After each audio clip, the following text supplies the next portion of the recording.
So what's going on, everybody? Hey, everyone. We are here today, just the two of us. Just the two of us. We sang in unison. Isn't that nice? That's crazy. That's the first time that's happened. Yeah, it's probably not. Is it? I don't know. I don't know a time where we both broke out in the maybe same song. simultaneously Yeah. broke out. Yeah.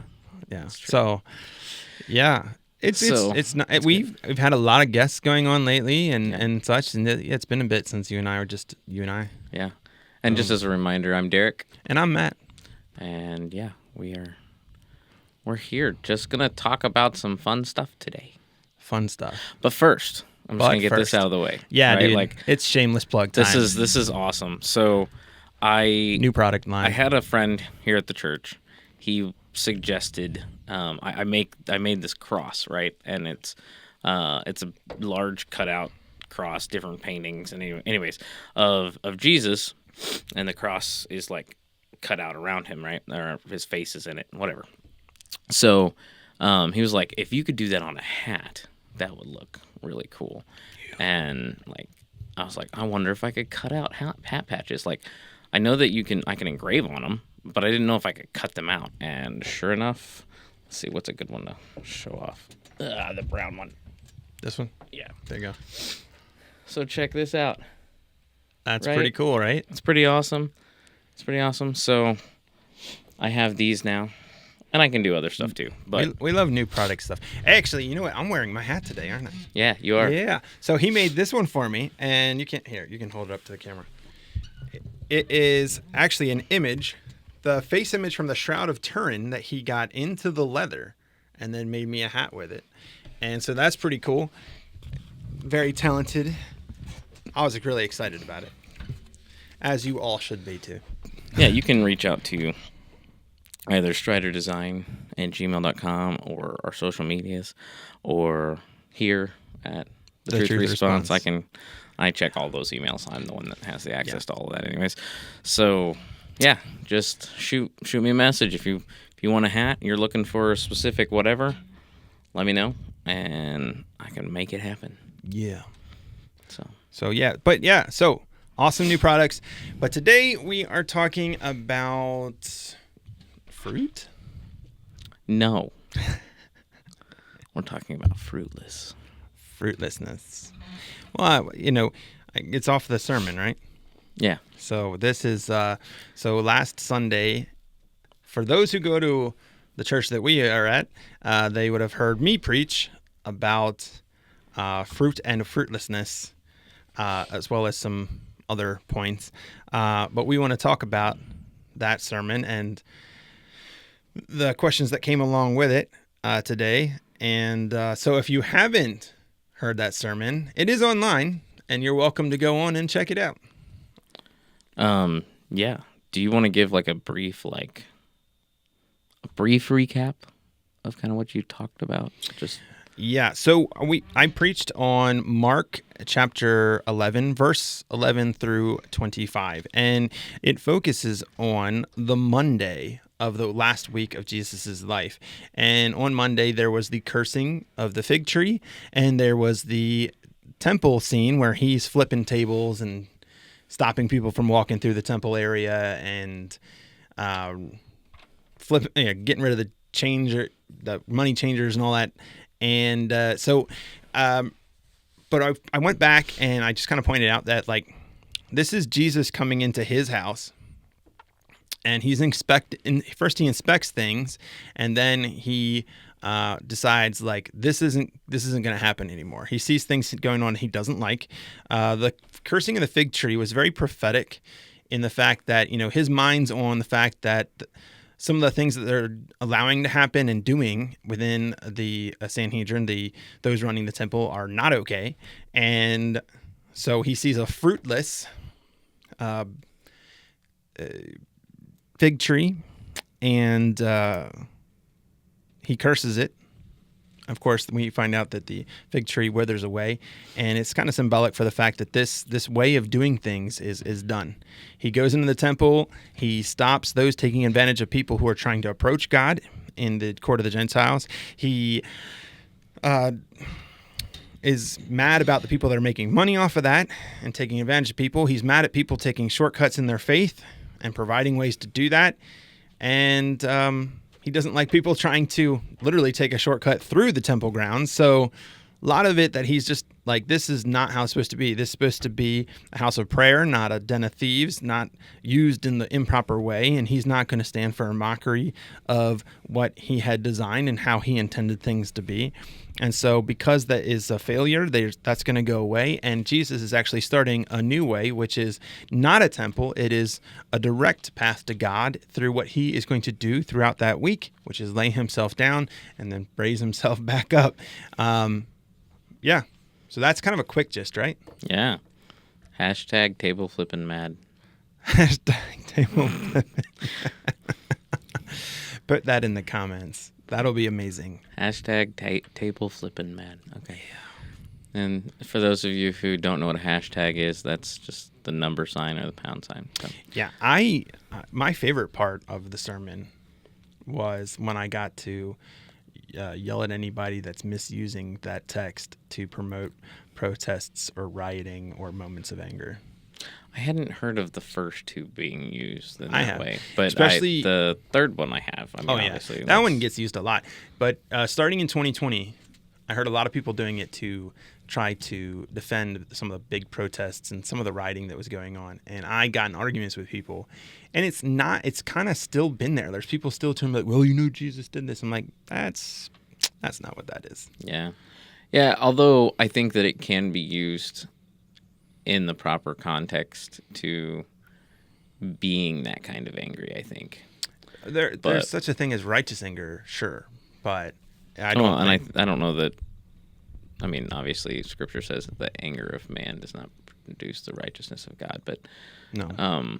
But I think there are some things that we can be semi-righteously angry about, Sure. and get to that spot where something needs to happen to make a statement, But yeah, there's a good message though. Thank you. Solid message. Actually, I'll be honest with you guys. So preparing that sermon was a lot. As I was doing my deep dives into the scriptures and stuff, I mean, God was just beating me up with it. And, I was thinking, man, if this is beating me up, it's going to beat up others. And I love giving nice, encouraging sermons. Not a everything's okay all the time kind of fruit and flowers, but like I love to encourage people to go deeper in their faith and to recognize where they need work. And this is one where it felt less encouraging and more like I was up there trying to beat people. Yeah. It was. Well, I mean, but that's just I try to be obedient to what I feel the Lord leading me to do, and so I was like, all right, here we go. And I got a little more animated at times too than my normal. So. Yeah, it was good. It was definitely a solid message, and it was more. Yeah, it was definitely more not nice. Yeah, but it was kind. It was right.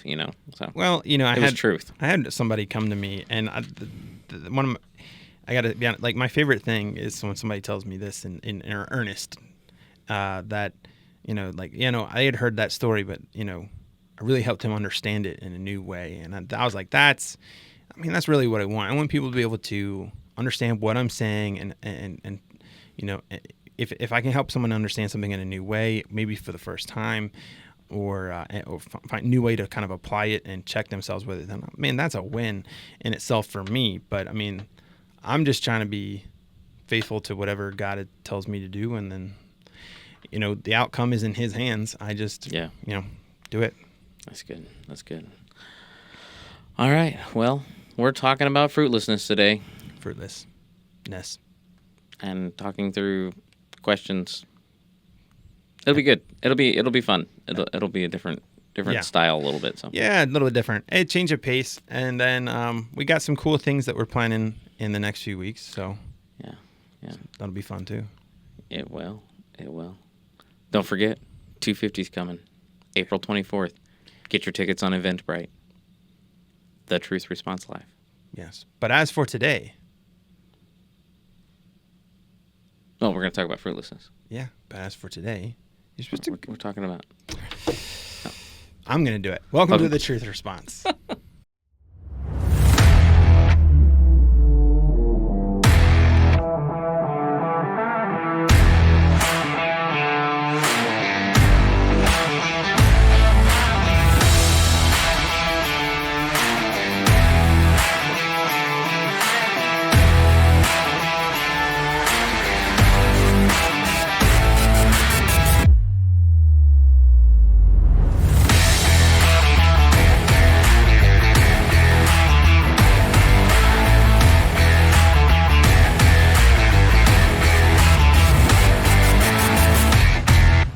So you want to pray today? Yep, I'll pray. I'm doing a lot of praying lately. Yeah, you don't even have a hat on. All yours are on the table. Yeah, I got my hair cut, so I didn't, Oh, you're looking styling. All right, let's pray. Father, thank you for today, for all the blessings that you continue to produce in our lives, and for all the opportunities that we have to serve you and be obedient to you. And for some, it might be strange to pray thankfulness over obedience.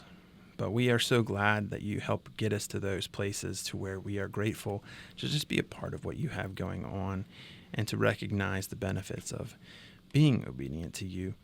Father, help us to get into this conversation, possibly bring even more understanding and bring fruit to a fruitless place in someone's life, and even talk about where we're at. And all these things help bless someone who's listening, and maybe even have them share with someone who could also use it. And Lord, just be involved in it all as we bring glory to your name, your kingdom, and in all things we pray in Jesus' name. Amen.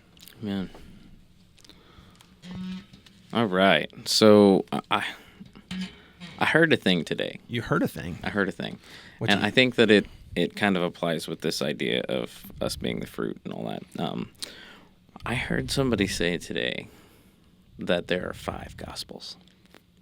Okay, hold on. I have one in mind, but go ahead. So they said the 4 that you know, right? Like it's Matthew, Mark, Luke, and John. Right.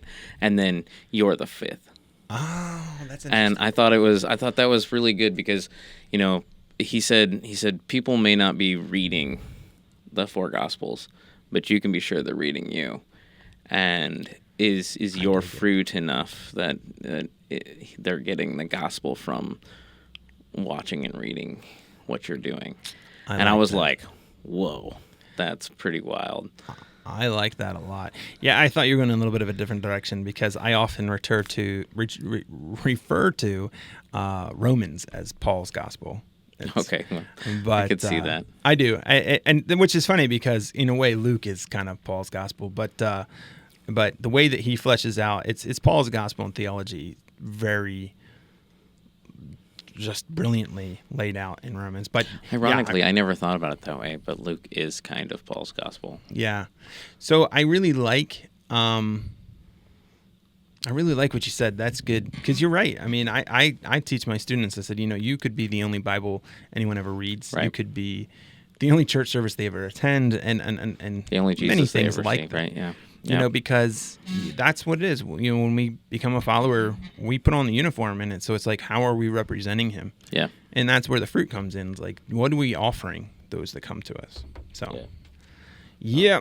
I thought it was pretty good, and just like, I think it's a good way to start off what we're going to talk about today, because it's like, with that in mind, right? We're going to talk about this other stuff, but like, that should be embedded in our head that like, people are watching, people are reading you, and they may not be reading the Bible, but they are seeing you. So we are a walking gospel. Yeah. That would be a cool T-shirt. Walking gospel. Walking gospel. Could be.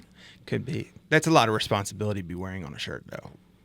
Well, and I've actually had several people say things like, I don't put bumper stickers on my car. I didn't incorporate any kind of religious anything into my,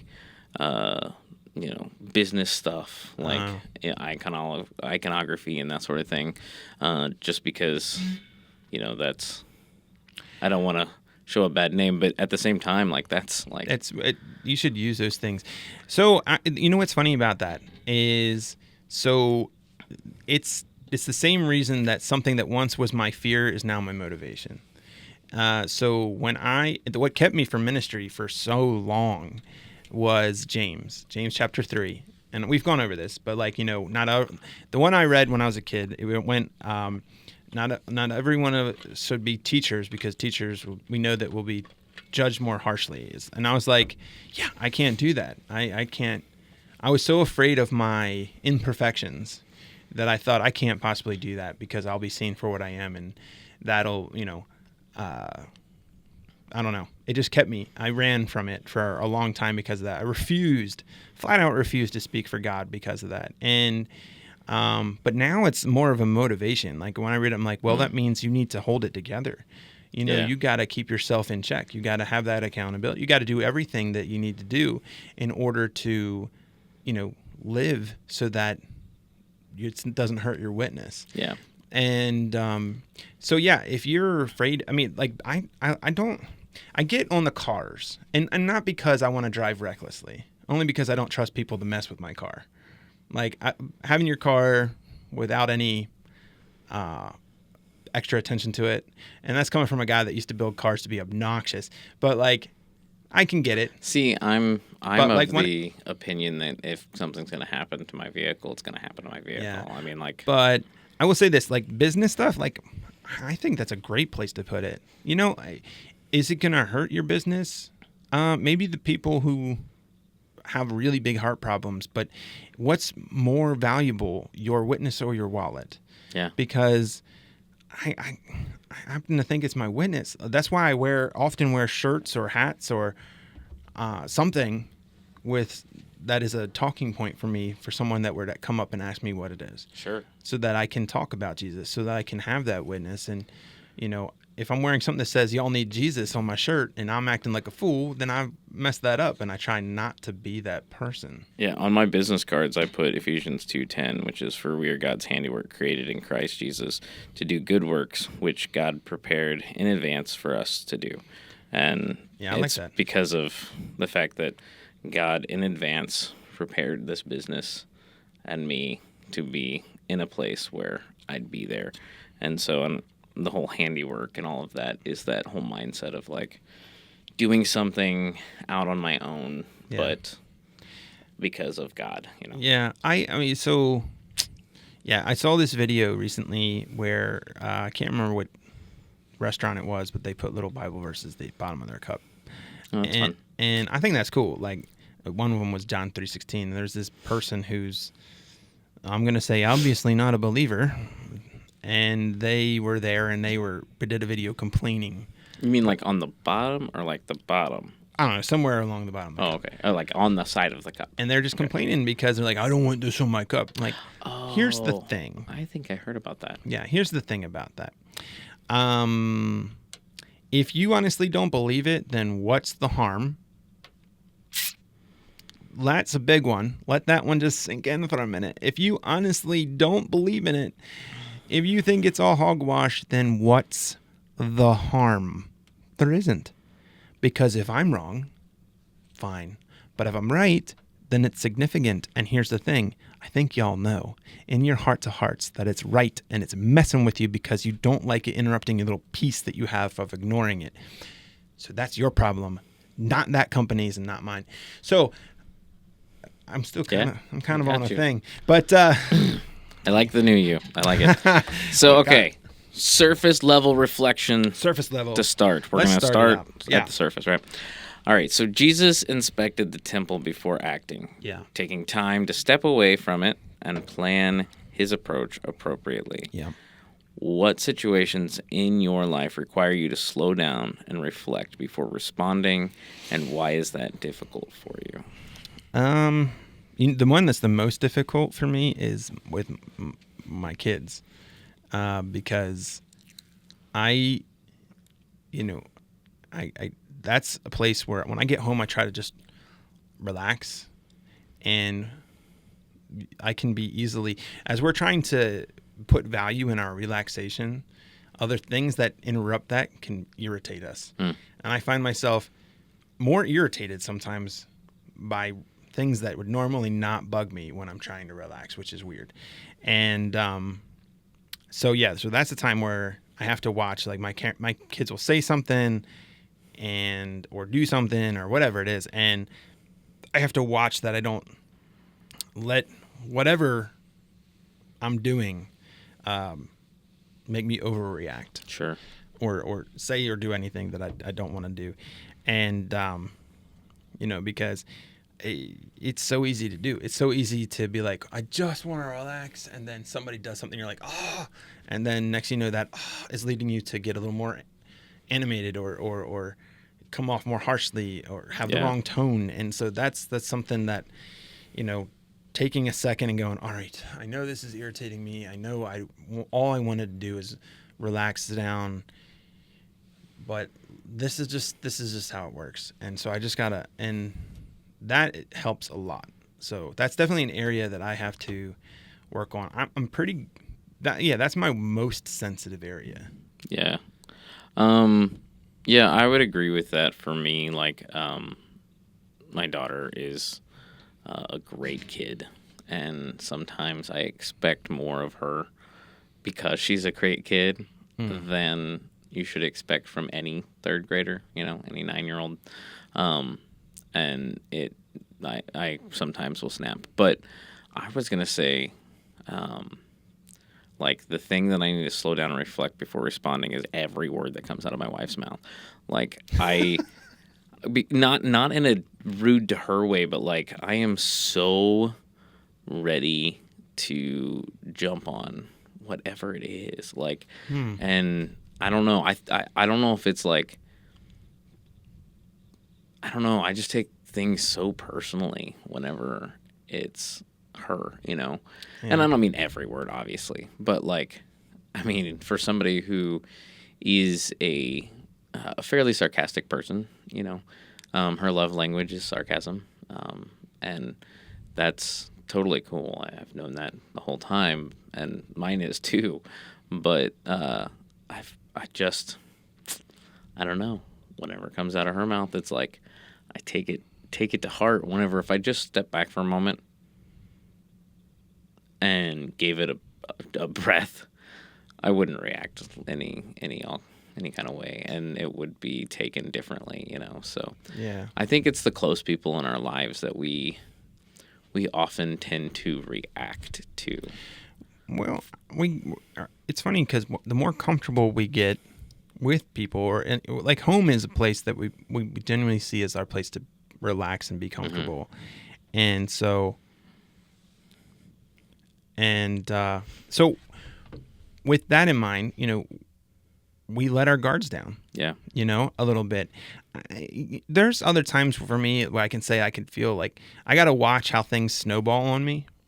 Because like it's when it's a slow thing, like this happened and then a little while later that happens, it's not a big deal. But when things happen in rapid succession, Yeah. that's harder for me to emotionally manage. So I just got to watch my heart condition in there, because I'll find myself in a really bad mood because this all at once, and I'm like, why am I like this? Why am I feeling this way? And then I look at things that really aren't a big deal, like they are a big deal. And I'm like, how did I get there? Oh, it's because I let it snowball. And the other thing I think, I was thinking about it, for me, if something catches me really off guard, that just, where suddenly everybody just blows up at one another and I don't understand what happened, that's hard to like manage. Sometimes it's not necessarily that I say something, it's sometimes I'm not saying what I need to say in that moment. And I'm like, just because I'm like so flabbergasted would be a good word. I would say I'm the opposite of you in that, like, You just start going. if you're gonna yell, let's do it. Oh. Like, it honestly, like, it's the flesh side that's like, I'm ready to fight. I've just been looking for one, just You're been looking for a looking for reason to, looking for love in all the wrong places. I'm looking for fights in all the wrong places, if you know what I mean. So, Yeah. Something I've been trying to slow down, right, and think before acting.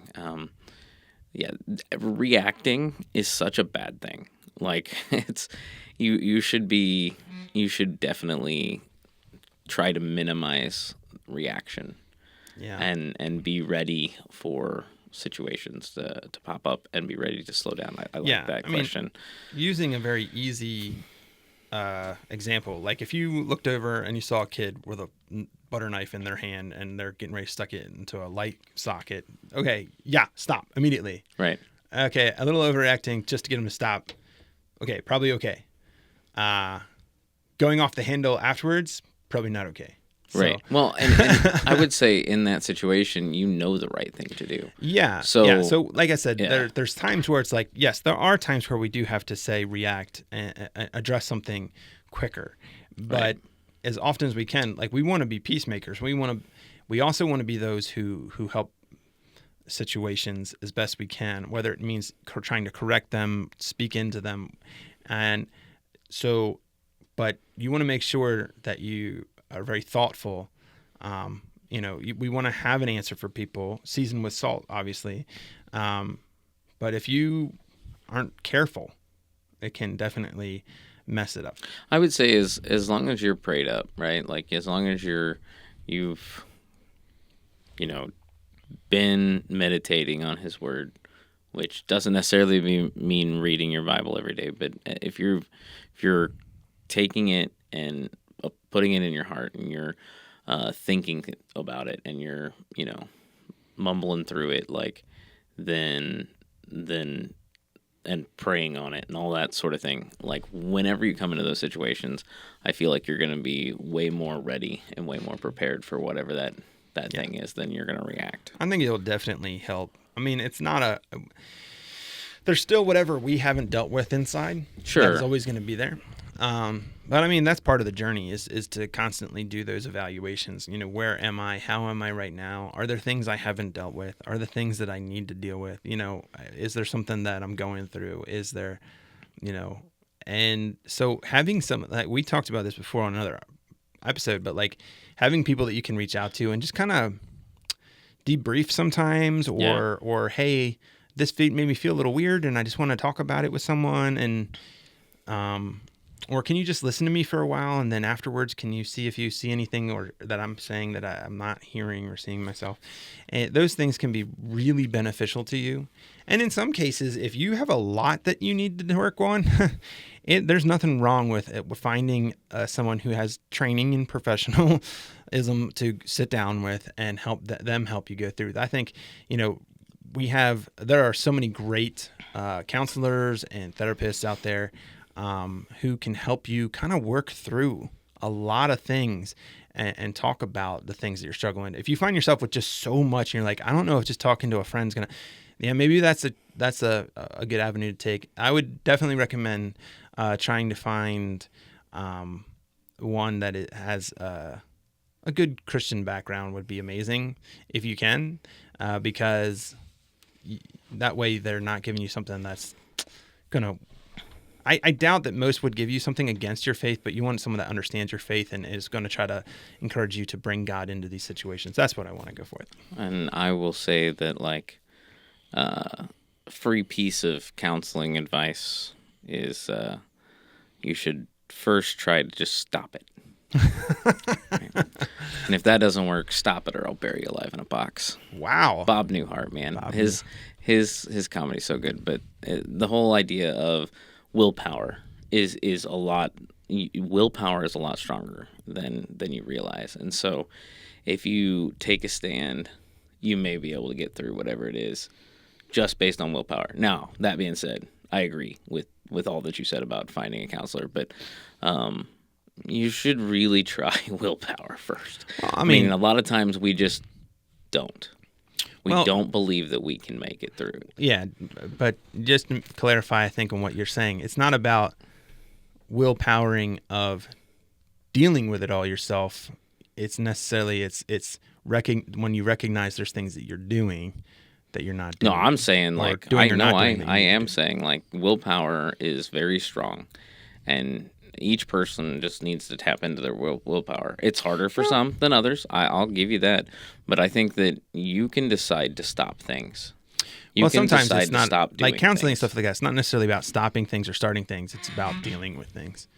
Sometimes we have a tendency to push things Sure. down. And I can see that. those are But- the things, like, if you're not dealing with stuff that happens in your life in one way or another, sometimes they can come back in weird moments and you don't even realize it.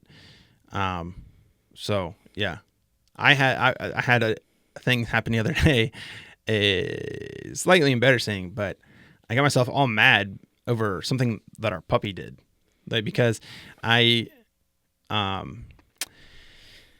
was frustrated about some things, and I just kind of kept pushing him kind of down a little bit, and I think I was working on power washing my sidewalk, and I watched the puppy go to one of my screen doors and push the screen in.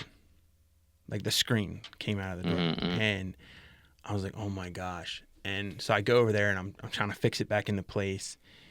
And then I recognize, I'm like, I need to get some new stuff to fix this properly. But I had it kind of fixed for the moment. And as soon as I walk away, right through it again. And I was like, oh my gosh. And it was just setting me into this really strange anger. And even my wife's like, it's a puppy. I'm like, it wasn't even the puppy. It's just that, like, I was all pent up and I couldn't even figure out what it was that I was more pent up at the moment. Is this, I knew that this is the thing that's trying to release it right now.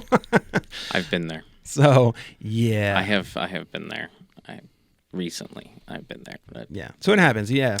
So, okay. So the next thing that we're going to talk about is personal fruitlessness. Personal fruitlessness. Personal boy. fruitlessness. The teaching said the tree gives the appearance of fruit but delivers nothing. Yeah. Are you that tree? Where do you see a gap between the appearance of spiritual life and the actual fruit of the Spirit in your daily habits and relationships? Well, yeah. So the context, yeah, he went to the tree and there was no figs on it. And now, just to clarify, for those who didn't hear the teaching or the sermon, so when he goes, it says that he saw leaves on the tree and he went up to see if there was fruit, and he didn't find any because it wasn't the season for fruit. And it almost sounds confusing, but as explained in the teaching, is that actually in that part of the world, and those fig trees would have been expected to find what's called an early fig. So they usually happen right before or right as the early leaves came on the tree. So it is totally logical, not illogical, to go to a tree that had leaves on it, that were showing leaves, and find fruit. It gives you kind of the promise of fruit. So that's the whole thing. It's like the tree gives the appearance as if there will be something, but it's not there. For my life, it's difficult to kind of pinpoint. Daily, I'm not sure. There's times where I have to watch where I'm making sure I'm doing self-study, not just lesson study, because when you get busy in ministry, I spend time, obviously I have to study for a sermon, study for middle school, study for high school teachings, and all the things in between. And you're making sure everything looks good, right, the message is right. And that takes up a good amount of time, but you always have to have self-study too. See, I am the weird one in that category. I don't think you have to. I think that something you need to learn to do, and I think it's difficult. I've been in those shoes. Like, I think it's difficult, but I think it's something that you can learn to do as a pastor, as a youth pastor, as whatever. Even just somebody who's going to teach class, whatever. Find how God's speaking to you in that, because those who teach oftentimes learn more when they're studying to be able to teach something. So yeah, that's true. Like, I think it can be enough. And now, I'm not saying don't do personal study as well. I'm not saying that. But I see more often than not pastors running themselves ragged because they think, I got to do this and this and this and this and this, and then I have to do this and this and this and this and this. Oh, I gotta always try to find a good, healthy rhythm. There's got to be a balance, and honestly, like, Scripture does not necessarily support there's one lesson for you and one lesson for the congregation. Oh, no, no, You no. know, and so like That's not what I mean. I take that from. So there's a movie that he's going to resonate with, that I resonate with because of our dads. But the movie Backdraft, right? Oh my goodness! I just So- made a reference to this the other day. So Backdraft, there's a scene where the two brothers race up this set of stairs, this fire escape, with a set of hose, right? And at the end of it, the younger brother is yelling like, you know, about you're gonna have one set of whatever for the company and one for me. Like, what is this? Like, and it's too much. Like, there's no scripture that I've seen that supports that. Now, it doesn't mean don't be studied up. I mean, you're gonna have to do a whole lot more study in order to do the preaching and the teaching than the average person necessarily does on their own. But I don't want to see pastors or teachers or whatever I don't want to see them get burnt out. Okay. You know what I mean? And that's easy to do. Let me clarify why I say this. No, go for Well, it. I mean, you probably know, but for those listening, yeah, so go for it. why I do this and why it's important for me. So there are times, like for instance, when I prepared for that last sermon, like I was getting so much out of it that's a moment where I can just focus on that. Yeah. But what I mean is I try to have a regular self Bible rhythm because I want to be poured into too. Sure. You know, I want to get things that I'm not necessarily bringing for everyone else. I want to be fed too. And so, you know, sometimes you get into some lessons and, you know, the struggle for me isn't, there's lessons I can put together and it's not like I'm really learning big new things. It's stuff that this and this and this, and now it's there. And that's just coming out of the well that I have. And so that's good. But I want to keep Let me my challenge well that, poured into. right? Let me challenge that a little bit. Challenge me. Let's push back a little bit on that. Is there any part of Scripture that's not going to grow you? Oh, I don't think there is. And so, like, if you get to a point where you're putting together a lesson that's this and this and this, like you said, like I'm not bashing you. I'm just saying this is a way that it's described so often to me, and I've heard other people talk about it this way. That's like, okay, you're going through the motions of this, right? Okay. And it may be good. What you're producing to them is good, but how are you putting your life experience into this? The more that it's relating to you, the more that you're getting from it, the more that you're in tune with the Spirit with it, like, the better the Spirit's going to have to and that's release part that of to what I'm them. doing. So, I'm like, trying to help enhance and I'm myself. not saying you're not. I'm No, just yeah. saying. So I want to know the Bible better. I want to constantly work on my faith. And he's been working on me a lot lately, which has been great.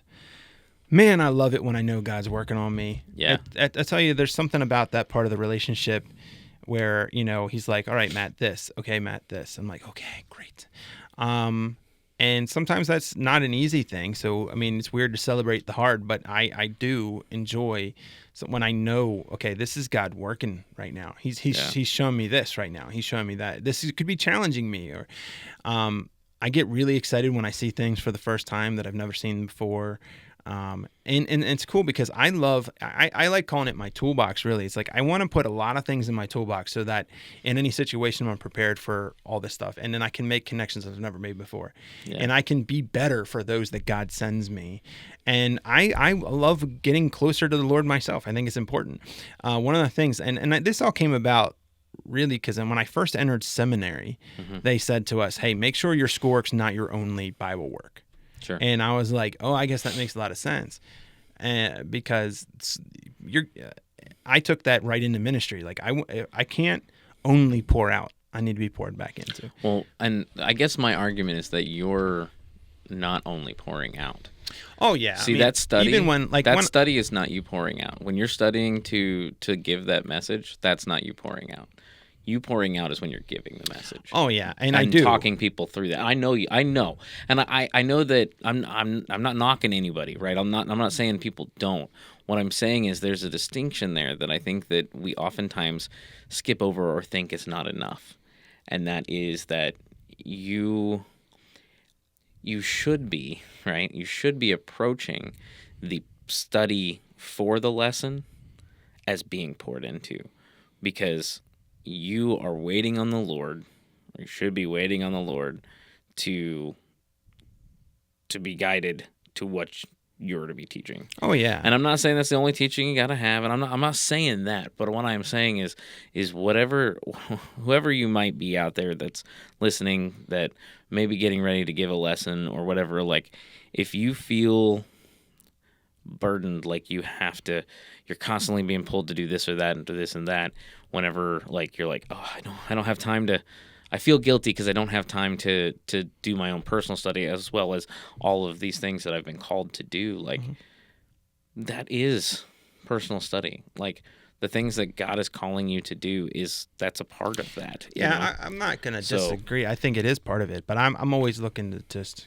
I want to make if sure you've got the time. I'm not. Well, saying, I mean, and so okay. A couple of things that I have to watch. Number one is that I'm also giving myself time to Sabbath, to rest. Yeah. Because it's easy to go, okay, I have this time now, I can go do these things. But what is really beneficial to me is when I realized that, and seriously, I just realized this last year, which is strange because I never made the connection until I heard another pastor say it. I work so much with my head that I enjoy working with my hands. I love working on cars. It's a fun thing for me, and doing certain things with my hands. And so when I have a project I can do with my hands on like a day off, that's actually me relaxing, which for some people that doesn't make sense. But when I work with my head, I Sabbath with my hands. And for some people, when they work with their hands, Sabbathing with your head can be a really great thing too. Instead of just doing nothing, you're getting poured into, you're learning, and that can actually be. Now, I also need time to just relax. There's times where my wife and I like to say we just need a lazy day. Yeah. We just need a day where we kind of just let go. And that's really beneficial spiritually. Yeah, I think so. But the other thing I need to make sure that I'm doing is I got to watch. There's a lot of pressure to be a certain way, and I got to make sure that I don't put on the facade that I'm more okay than I am sometimes. Sure. Because But with that comes the responsibility of letting people know. Oh, absolutely. I need and so not lying. Don't lie. Don't lie. Don't lie in church. It's not good. Somebody asks you how you're doing. But that goes back to you need find to a creative way to say, that you're not good if you're not good, right? Like, yeah.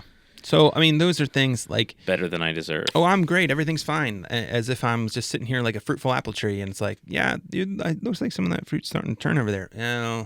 We're not going to talk about it. We need to talk about it. We need to be like, all right, this has been bugging me, and I've been a little angry about this, or this is a worry of mine, and this is something I've been struggling with lately. And to be able to talk with that with certain people is wonderful, wonderful, to where, we're meant to carry each other's burdens. And you don't have to act like you have it all together all the time. The only one that had it all together was the Lord.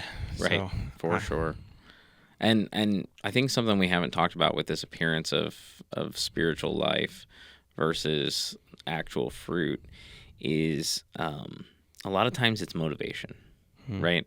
And motivations are very apparent when in certain situations. Like, for instance, do you do those things when nobody else is around? Like, would you be doing whatever it is that you're doing for the Lord, right? Whatever the things are, would you do that even when there's no one around to praise it, no one around to comment on it, no one around to... Because if it's just a part of who you are, that's fruit. Yeah. And if it's because I'm seeking the right thing, it's kind of like when my daughter asks, was that a good prayer? Right? Oh, interesting. Yeah. And she's looking for an example, but I'm going to use this as an example of what I'm talking about.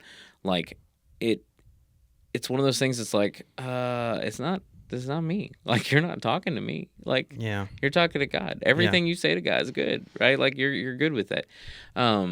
But so if you're looking for that approval or that whatever, um, I would say that your priorities are in the wrong place at the very least. I'm not going to say that you're not bearing fruit, but I will say it's something to start checking, because if you do it right, I don't know, like I would be doing the things that I'm doing without any of the people that I do it with.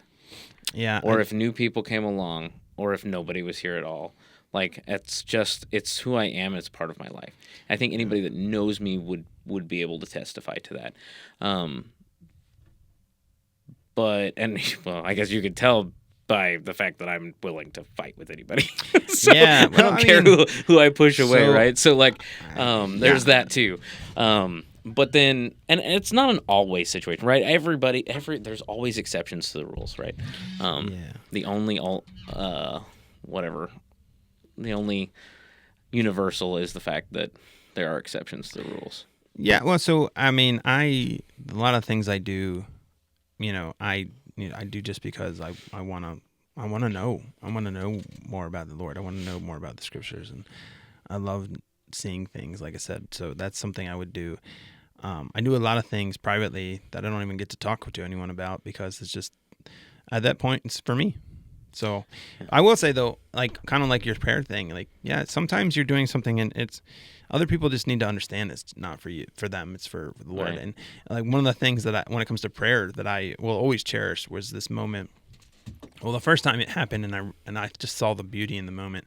I have a brother-in-law. He's just older than my daughter, and he is very autistic, and he gave the blessing for food one night. We sat down for dinner, and he wanted to give the blessing, and I'll be honest, I barely understood a thing that came out of his mouth.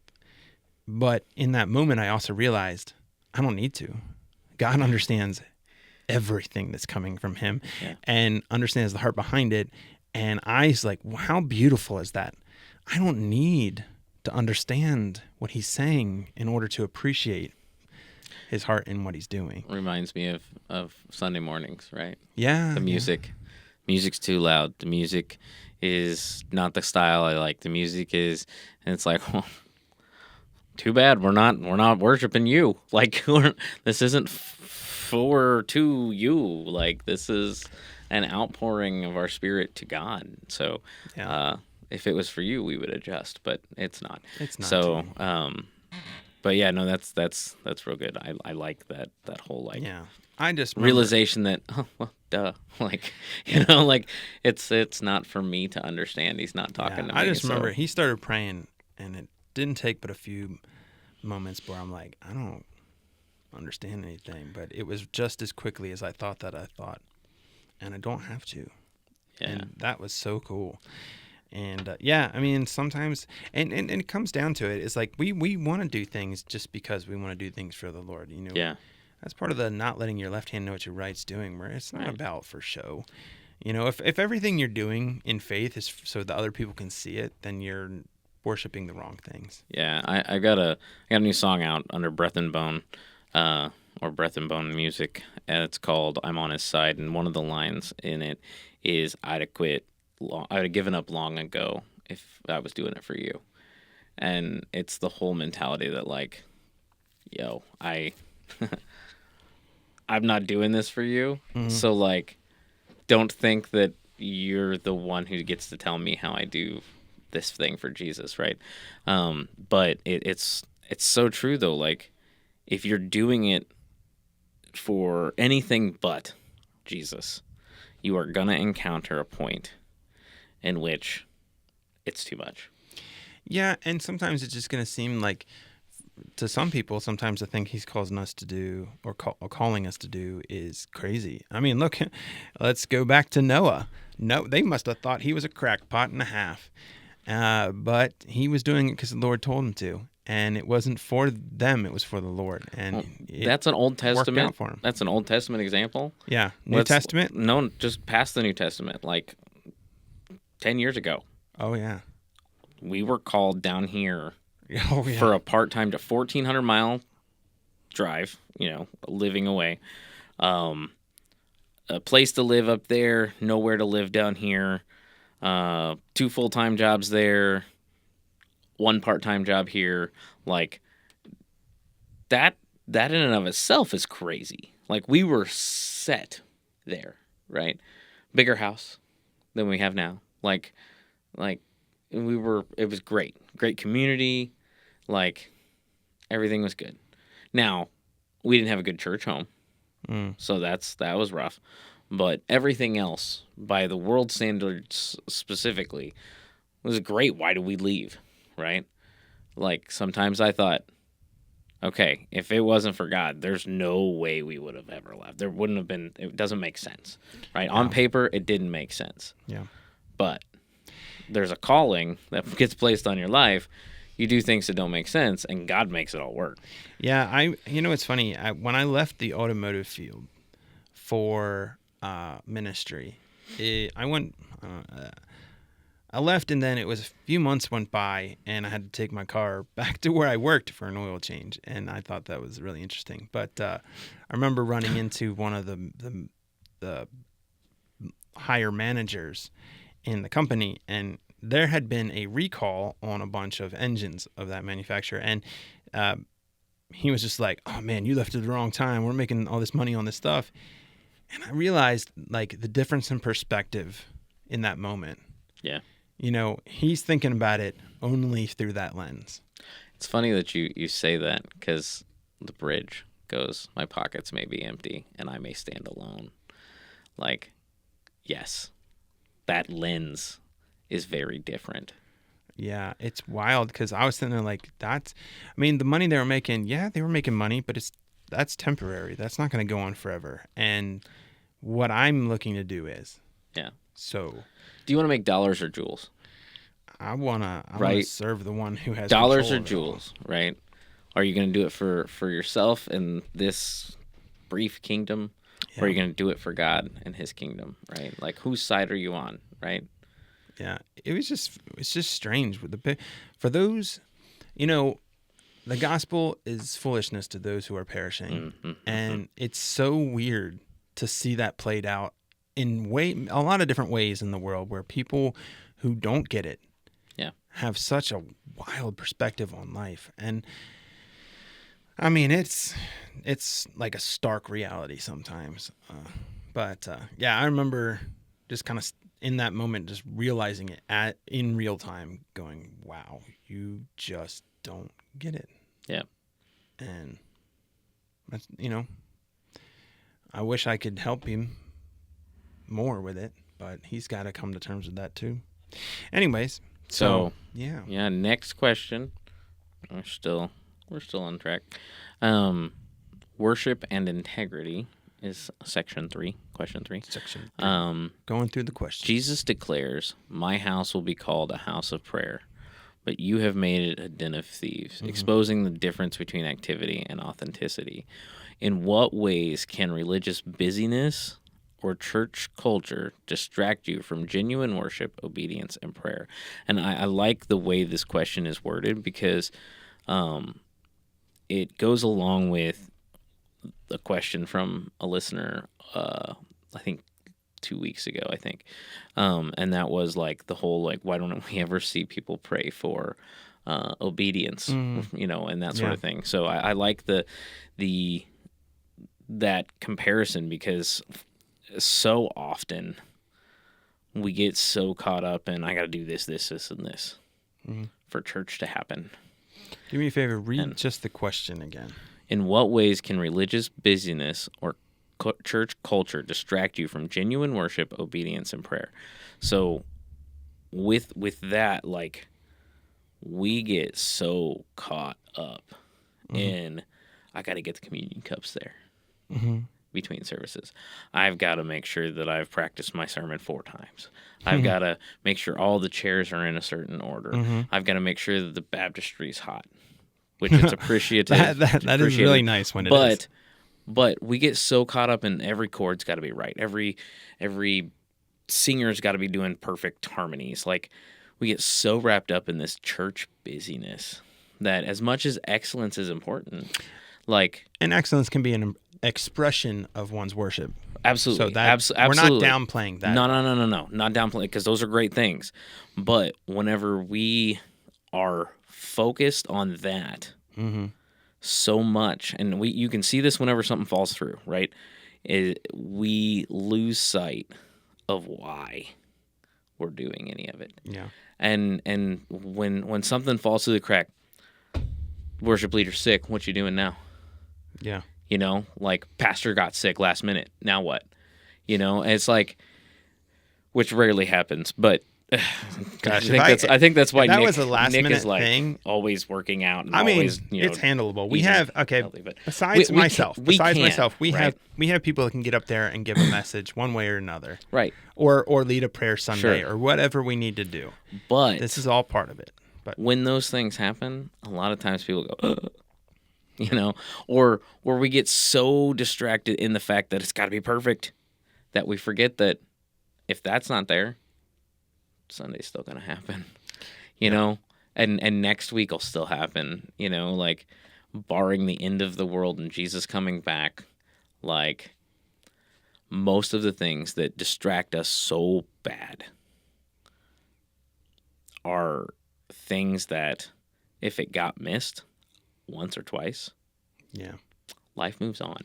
Yeah. Like, I understand we do a lot of these things, and if it was never happening, it would be tossed on somebody else's plate. And I get all of that, and I get that our service is for the Lord and all of that. But we're talking about the are you fruitless, right? Like that's kind of our topic here. And so like that church busyness, that religious busyness or church culture stuff that you're doing, yeah, definitely distracts from the intention of all of it. it can a lot of times. I mean, a couple of things you need to look at, especially for those in any kind of serving position within the church. I don't care if you're holding doors, making coffee, wiping floors, kissing babies. I don't care what it is. Yeah, right. There can be a time where you're doing it and you're not doing it in worship. You're not doing it from the right heart space. And that is, we got to try to be as aware of times where we're moving in that direction as possible. I remember when that was happening to me, this is when I was living up north. I ran a set up and tear down team. So we had, I was part of a multi-campus church, Mm-hmm. and the campus that we were at was actually the only one that wasn't what we call brick and mortar. It was always the church. We shared a facility with a athletic center, and they gave us a large amount of space that we could use not only during the week, but also with like a huge space for worship and stuff like that. Yeah. That being said, every Sunday we had to go in and set up everything. Yep. And then after church service, tear it all down and put everything away. And when I first took over that team, I was just loving it. And I had some really great people with some really good hearts. And we just did it with everything that we had. And it really was an expression of our worship. But as time went on, there was a period of time where it felt more like a burden, where I was doing it out of, because this is what I do, and this is what I need to do, and it has to be done, and my heart went through a time where I was like, I don't enjoy this. There's no worship in this for me. This does not feel good, and it's not that I'm looking for everything's got to make me feel really great inside, but the heart behind the reason why I took over in the first place was starting to go dull. And I had to recognize that and try to, put myself in a better place. And we, it was amazing because we had some of the best volunteers I've ever worked with in a church. And we have great volunteers here, but we had some people that made that mobile church, so to speak, just work in ways that it was amazing. It was amazing. I loved every single one of them. And, but yeah, you got to check yourself. I mean, if you're at the door and it's just because, this is my responsibility and this is what I'm told to do and I got it, you might need to talk to somebody about either taking some time off from that, or somebody help you get back into the right heart posture there, because we don't want to be doing things just because we have to do them. We don't want to have to go through the paces of something without the heart behind it. The reason that we want to serve in the church, the reason, no matter what you're doing, the reason that you want to smile at people when they come in the door and shake people's hands is because this is a way that you can help worship the Lord by showing them the heart of the Lord, and that's in you. Yeah. I mean, one of the things I mentioned in the sermon was that, Jesus is going to send people to you, and if you don't have any fruit for them, how are you supposed to feed them? Yeah. If you're in a bad place with that kind of thing, you're basically eating your own fruit, and you have nothing for anyone else. Yeah. And you won't even see it. You're fed, but you're not able to do the things, and I don't want to be that person. I don't want anybody here to be that person. Yeah. I would much rather somebody come to me and go, look, I don't know what it is, but for some reason I'm just not loving this right now. And then, helping them either work through it. Maybe, I don't know. Sometimes you can fix it, and sometimes it's like, okay, let's see who can step in and give you a break. Yeah, well, just like love is not a feeling, but it's a choice. Worship is not a feeling, it's a choice. Yeah. And it's something that is, as love is, hard to do. I would almost argue that worship's easier than loving, but based on the definition of love expressed in 1 Corinthians. But it's a choice. It's not just a feeling. Like I get tired of hearing people, which I actually haven't heard this in a while. So none of you that are on the praise team now, I don't think. But I get tired of people on the praise team being like, oh, we're doing this song again. Mm-hmm. I'm tired of this song. It's like, yo, check your heart. We need a check heart sign, like a church check heart light, right? Check heart. That would be bling, bling, be bling, nice, bling. right? To have like a. We little also need a light that for Nick on his long sermon. Oops! Wrap it up. Right. He would challenge that and go twice as long. He would. He'd be like, "Well, 10 more minutes." Challenge accepted. So yeah, I mean, I think that's right, and I also want to point out something that, because we brought up worship and we keep saying something, but I just want to broaden the horizon of what we're talking about.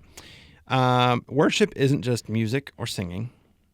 It's not just serving, holding a door, or doing anything inside the church.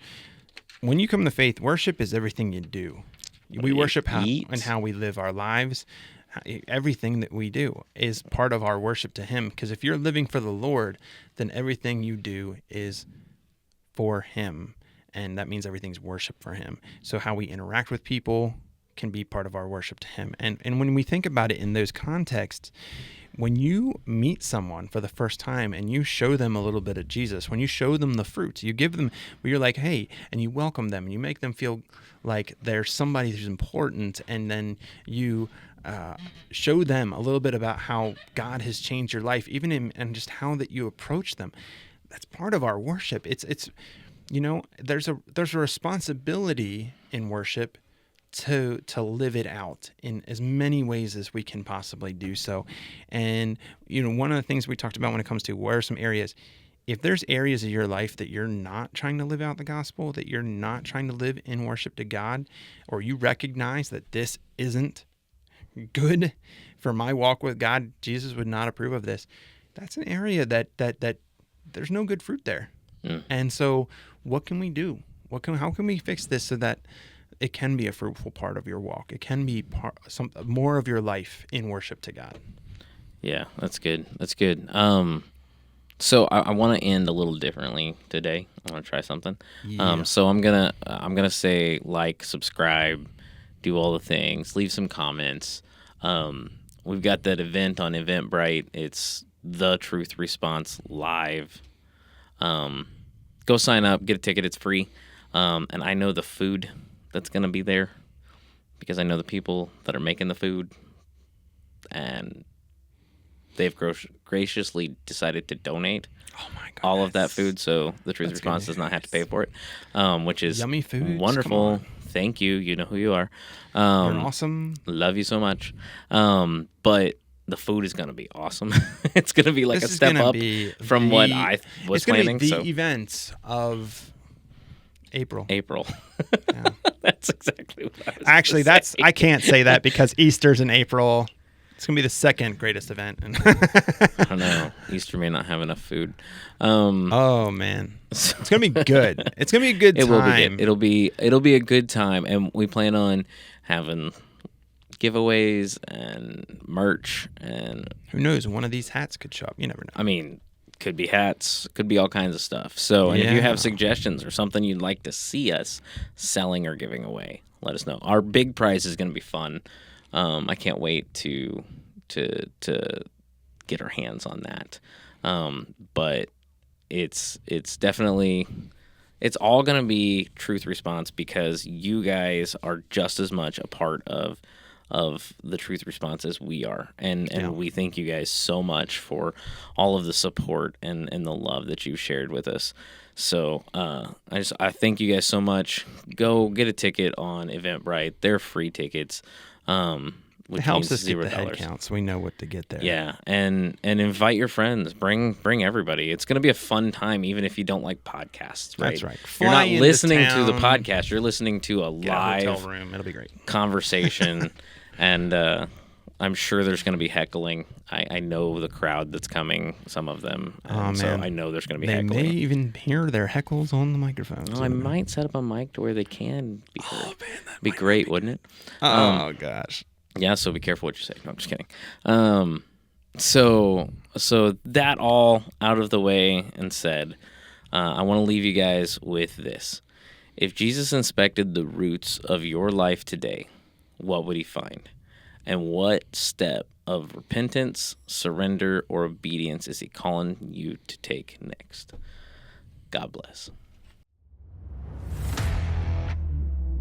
Hey, thanks for joining us. Make sure to subscribe and give us a like on iTunes and Spotify so that you will never miss a show. And while you're at it, check out our Facebook and Instagram pages and make sure you tell your friends about this show. You don't want them to miss out on the truth because we are all about the truth here. Thanks for joining us this week, and God bless.